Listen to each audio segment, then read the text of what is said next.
يا مساء الخير. انتوا فعلا وحشتوني المرة دي. اتأخرت جدا عليكم، انا عارفة، معلش، بس في كذا دروب حصل الاسبوع اللي فات خلاني معرفش اسجل حلقة جديدة، منهم ان انا جالي برد. آم، وبرضه في نفس الوقت انا ما كانش عندي حاجة اقدر اطلع اتكلم فيها، لان انا برضو مؤمنة بموضوع quality not quantity. انا مش عايزة اطلع اتكلم وخلاص كل سبت وتلات، بس عايزة اتكلم معاكم في مواضيع مهمة، ومواضيع اقدر اقول فيها حاجة.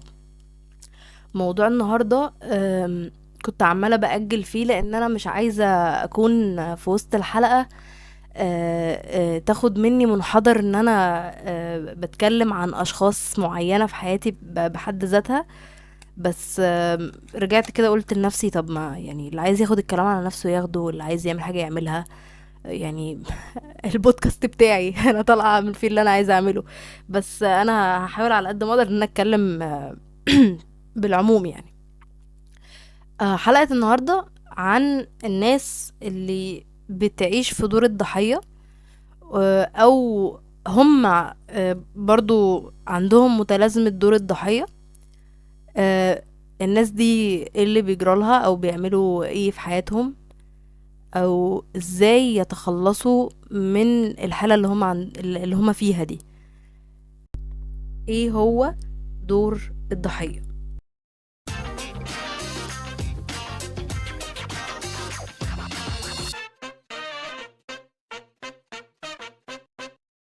هل موضوع دور الضحية ده بيبقى بمزاج الشخص اللي قدامي؟ يعني هو حابب يمارس التوكسيسيتي او الطريقة السامة في التعامل دي؟ لان في الاول وفي الاخر عايزين نفهم ان دور الضحية بيلعب بنسبة 100% على مشاعر اللي قدامي، ويخليني قادر أرجع التعامل تاني 1000 مرة لو الشخص اللي معايا مش عارف يسيطر على عاطفته الإنسانية. طيب أنا النهاردة مش هتكلم عن النوع ده، أنا هتكلم على الناس اللي فعلا مريضة بمتلازمة دور الضحية، أو بالإنجليش المرض ده اسمه الفيكتيم كومبلكس. طيب، في ناس دايما شايفة انها ضحية افعال الناس اللي حواليها، بالرغم من وجود ادلة كتير جدا ان هم السبب في اللي هم فيه. عارف اللي انا فيه انا السبب فيه، ابعتها لي بالظبط.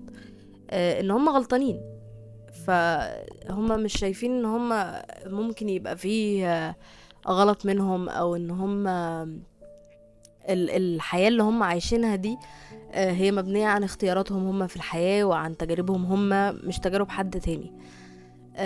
برضو بيقابلني كتير قوي البوست بتاع الفيسبوك اللي هو ليه، او ليه، او قاعد في السرير بيبص للسقف وبيفكر في سؤال من 3 حروف اللي هو ليه. برضو هو ايه اللي ليه يا حبيب قلبي؟ ما يعني انا مش عايزه اكون برضو ايه، انا عايزه الناس تتعامل بانسانيه، وعايزه افهم الناس عن المرض ده، بس هو ايه اللي ليه بجد؟ يعني ما نراجع ليه؟ عشان خاطر في اختيار فلاني واختيار علاني وتصرف فلاني وتصرف علاني ادى لان الحياة بتتشكل بالطريقة دي.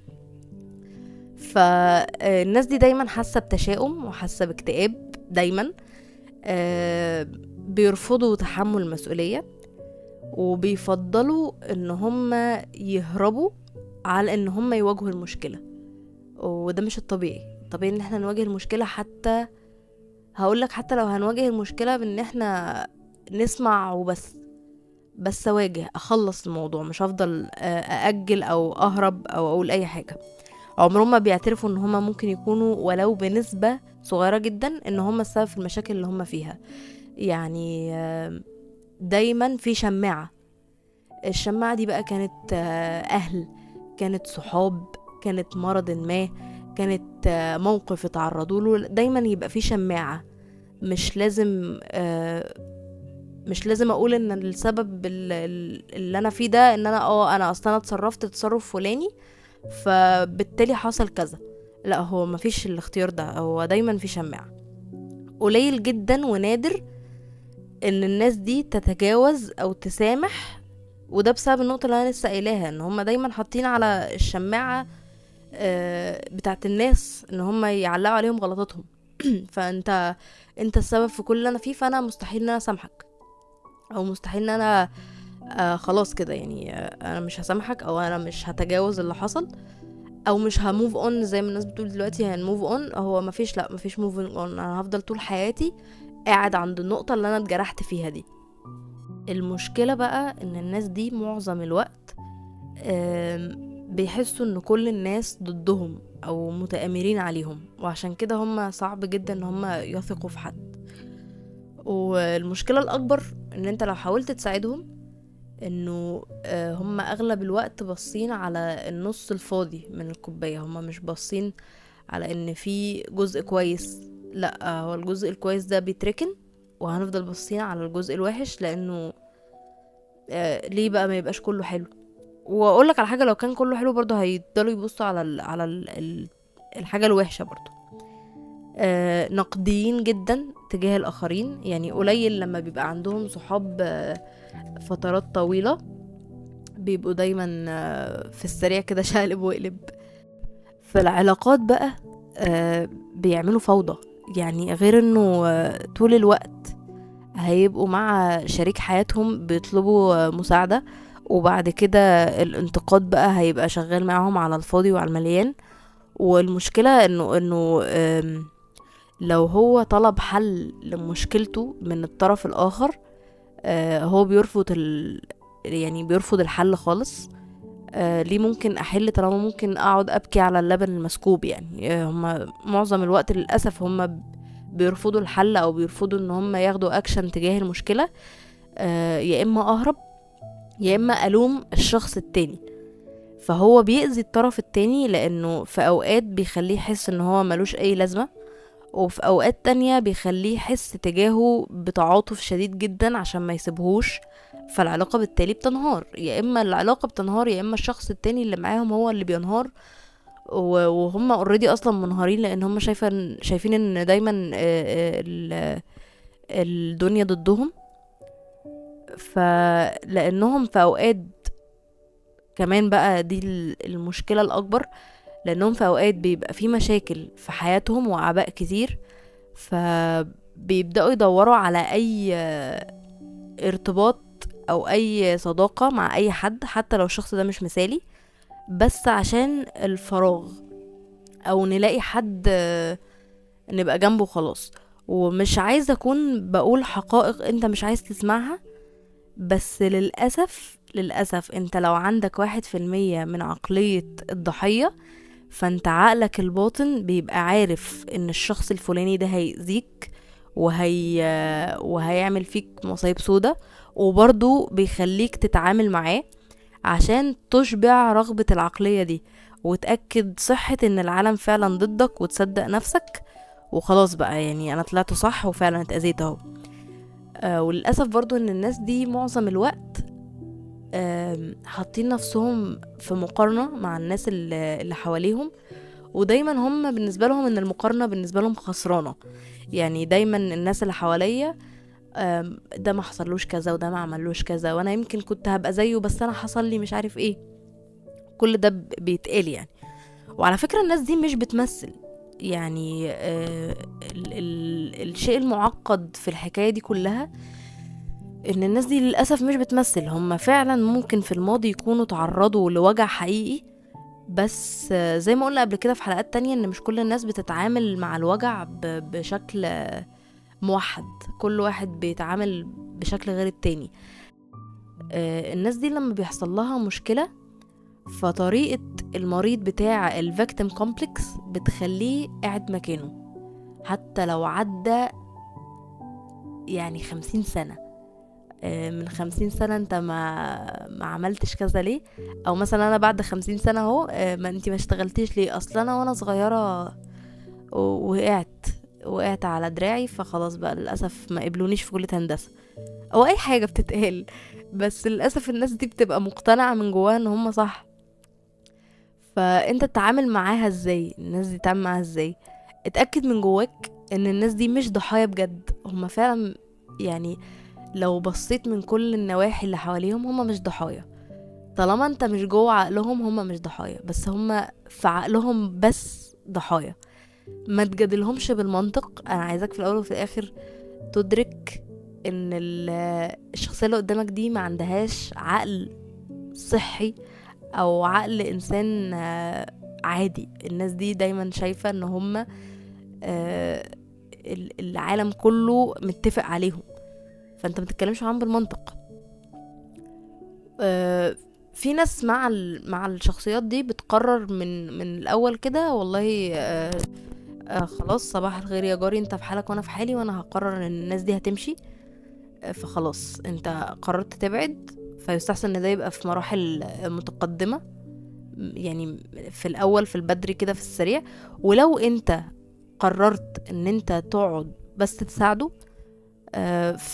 ما تقربش زيادة قبل ما تساعد. يعني لو انت مش هتساعد الاول ما تقربش زيادة، لان انت قدام هتبقى انت الشماعة، هتبقى انت اللي شايل مسؤولية الاخطاء اللي بتحصل في كل مكان حواليه. وافضل ابرز قدامه مواقع قوته. يعني انت بص، هما للاسف دايما شايفين ان هما مش كويسين، او انا فيا حاجه، او انا فيا عيب، او انا كذا او انا كذا. فلا، انت اقعد ابرز قدامه الحاجات الكويسه اللي فيه. خليني برضو ارجع اقولك ان انت نفسك ممكن تبقى عندك دور الضحيه. الدور الضحيه ده حاجه مكتسبه. يعني خلينا برضو نوضح ان عقلية الضحية سلوك مكتسب، مش حاجة بنتولد بيها، زي اغلب الامراض النفسية. يعني حاجات بتحصل لك لما بتتولد، بتبدأ تكبر، فالحاجات دي بتحصلك فبتأثر على نفسيتك، فبتطلع شخص بقى يا اما عندك دور الضحية، يا اما عندك OCD، يا اما عندك اي مرض نفسي تاني يعني. فالدور ده انت بتعيشه بسبب ايه؟ لما الفاصل اللي بين الحقيقة وبين خيالك يوسع، فبتبدأ انت تبني احكام، وتبدأ تبص من المنظور بتاعك انت بس، وتبدأ تتأكد ان اللي حواليك مش حاسين بيك. احيانا احنا بنحس ان احنا مش متقدرين، بس الفرق ان الناس دي بتتمادى في التركيز على الجزء ده لحد ما تصدق ان هي معاها حق. وخلي بالك، دور الضحية فعلا مغري جدا. يعني هو بيخليك تحس ان انت مظلوم، وبتحسس اللي حواليك ان انت مظلوم، فبيديك استحقاق واستعطاف يخليك تهرب من المسؤولية بسهولة. فما تشيلش مسؤولية، ما تواجهش، ما تعملش اي حاجة، انت قاعد بقى خلاص بقى. وصدقني انت برضو ما بتبقاش مرتاح، انت برضو بتبقى شايل ذنب وحاسس دايما بتشاؤم وباكتئاب وبالجو ده. عايزه برضو ارجع في الموضوع ده وفي مواضيع اغلب الامراض النفسيه ان ممكن يبقى سببها الاهل. احب اكد في حاجه، ان انا عايزه الناس كلها تعرف انه لو اهلك كانوا السبب في مرض نفسي ليك، فانت مسؤوليتك ان انت تصلح ده، مش ان انت تفضل معلق نفسك او معلق شماعه زي للاسف دور الضحيه. لان ماشي، انت مثلا وانا صغير اهلي عملوا 1 2 3، ما خلاص اللي حصل حصل. وصدقني مستحيل او صعب جدا ان انت تروح تكلمهم وتقول لهم اصل وانا صغير انتوا عملتوا 1 2 3، وتلاقيهم ان هم متفاهمين، ولو لقيتهم متفاهمين يبقى واخدك يعني. بس في الاغلب هتلاقي ان في اعذار، وانه هم كانوا بيحاولوا يربوك تربيه سليمه، وان هم كانوا مشغولين في كذا حاجه ثانيه، وكان في ظروف. واقول لك على حاجه، هم ما بيكذبوش، هم فعلا فعلا كان في حاجات تخليهم يربوك بالشكل ده او يعملوا كذا في السن الفلاني ليك. بس ما تحاولش ان انت تشيلهم الذنب معاك، لان اللي حصل بالنسبه لهم خلاص حصل، واللي بالنسبه لك انت كمان حصل. فانت مش هتروح تربي اهلك من اول وجديد، ربي نفسك. يعني حاول ان انت خلاص، انا فيا مشكله دلوقتي بسبب حاجه حصلت، ده كويس جدا ان انت عرفت المشكله اللي عندك دي وعرفت سببها ايه، روح صلحها وحاول انك تشتغل عليها، وحاول ان انت تنساها. اهلك انت مش هتربيهم من اول وجديد، ولا عايزاك تنتظر منهم ان انت لما تروح تقول لهم انت او انتي عملتوا كذا كذا فخلاني ابقى بالشكل الفلاني، ان هم يقولك يا حبيبي حقك عليا احنا اسفين. ولو قالوا لك يا حبيبي حقك عليا احنا اسفين، برضو ده مش هيصلح حاجه فيك، انت هتفضل زي ما انت. فلا، انت اعرف كذا، خلاص انا فيا 1 2 3 هروح اعالجه.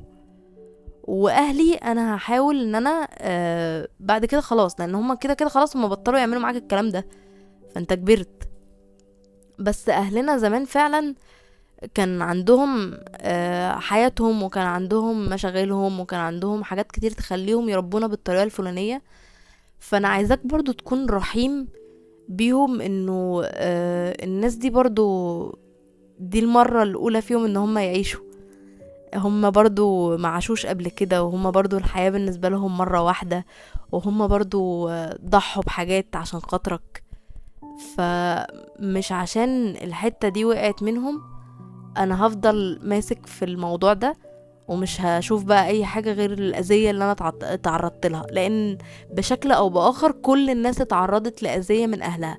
الفرق هو الوعي اللي بدأ يبقى عند الجيل بتاعنا، انه خلاص دلوقتي انا بقى انا شايفة ان الموضوع بتاع النفسيات او الامراض النفسية دلوقتي عندنا بقى مفتوح اكتر، وبقى فيه اريحية اكتر ان احنا نتكلم فيه. فخلاص طالما انت عرفت ده وادركت ده، وقف التروما لغاية عندك وحاول ما تكررش الموضوع مع عيالك. بس هنفضل بقى انت عملت وانت سويت، مش هيحصل حاجة، انت مش هتستفيد حاجة. برضو نصيحتي للأهل، أنا برضو يعني حد أصغر بكتير من هو ينصح أهل، بس هحاول. آه، الأطفال عشان يطلعوا مقدرين لنفسهم ولعلاقاتهم المستقرة صحيا ونفسيا، لازم نعرف حاجات معينة زي الاعتماد المتبادل. ما ينفعش اعتمد على حد واحد بس في العيلة. وهيبقى غلط منك لو انت اعتمدت على ولد واحد او بنت واحدة، وهيبقى غلط منك برضو لو انت خليت ان الاعتماد كله عليك انت بس كأب او كأم. لازم يبقى فيه الحاجات المشتركة دي.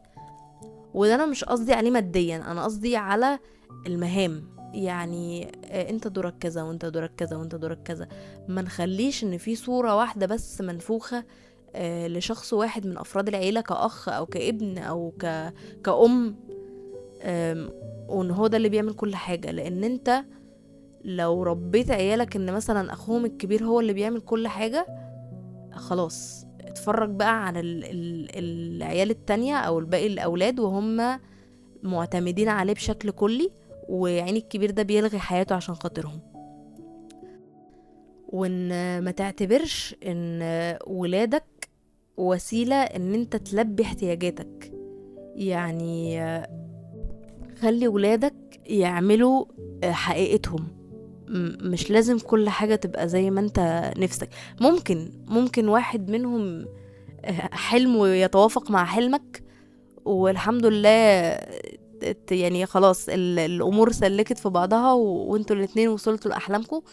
بس مش لازم عشان انت نفسك في كذا فهو يطلع كذا، لانه برضو هو في حاجات نفسه فيها. برضو دعم الاستقلالية، ان انت تحاول على قد ما تقدر تشجع ولادك في ان هم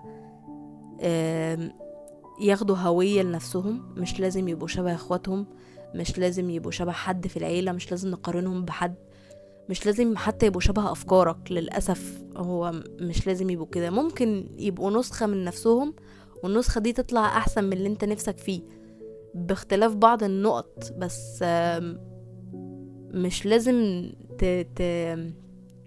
مش عارفة اقولها بالعربي ازاي. تكستمايز يعني تعمل ايه؟